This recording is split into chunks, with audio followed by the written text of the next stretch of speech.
একবার অপারেশন করবার পর আসলে এই যে কান দিয়ে পুঁজ এবং পানি পড়া সমস্যা, সেটির জন্য পুনরায় আবার কখনো অপারেশন করবার প্রয়োজন হয় কিনা? হতে পারে।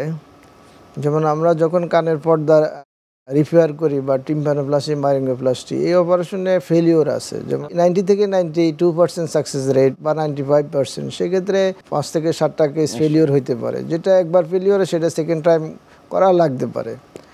আর যেটা আনসেফ ভ্যারাইটি, সেখানে সেই অপারেশনটার নাম হলো যে মডিফাইড রেডিক্যাল মাস্টোডেক্টমি অপারেশন করি। সেই অপারেশনে অনেক সময় যে এই অপারেশনের উদ্দেশ্য হলো যাতে কান ড্রাই হয়ে যায়, আর কখনো পুঁজপানি না আসে, নতুন পর্দা তৈরি হয় এবং কানের শোনার উন্নতি হয়। তো অনেক সময় ক্ষেত্র বিশেষে কান ড্রাই নাও হইতে পারে। যদি অপারেশন ঠিকমতো অ্যাডিকুয়েটলি না হয়, প্রপার ওয়েতে না হয়, সেক্ষেত্রে কানে ডিসচার্জ থেকে যেতে পারে। সেক্ষেত্রে আমরা 6 মাস পর্যন্ত অপেক্ষা করি যে কান শুকায় কিনা, ডিসচার্জ কমে যায় কিনা। যদি না হয় সেক্ষেত্রে আমরা আবার পরীক্ষা নিরীক্ষা করি, দেখি যদি ডিজিজ কানে আবার থেকে যায়, তাহলে সেকেন্ড টাইম রিভিশন সার্জারি করা লাগতে পারে। অনেক ধন্যবাদ আপনাকে আমাদের আজকের এই অনুষ্ঠানে আসবার জন্য।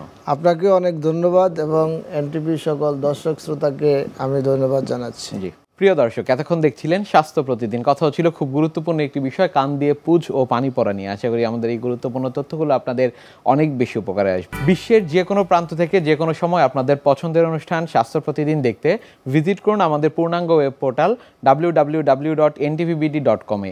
এছাড়া এনটিভি সব জনপ্রিয় অনুষ্ঠান ও খবরের আপডেট পেতে ভিজিট করুন আমাদের ইউটিউব চ্যানেল ও ভেরিফাইড ফেসবুক পেজে। আজ এখানেই শেষ করছি, আগামীতে আবারও দেখা হবে। সে পর্যন্ত আপনারা সবাই ভালো থাকুন, সুস্থ থাকুন, এনটিভির সাথেই থাকুন।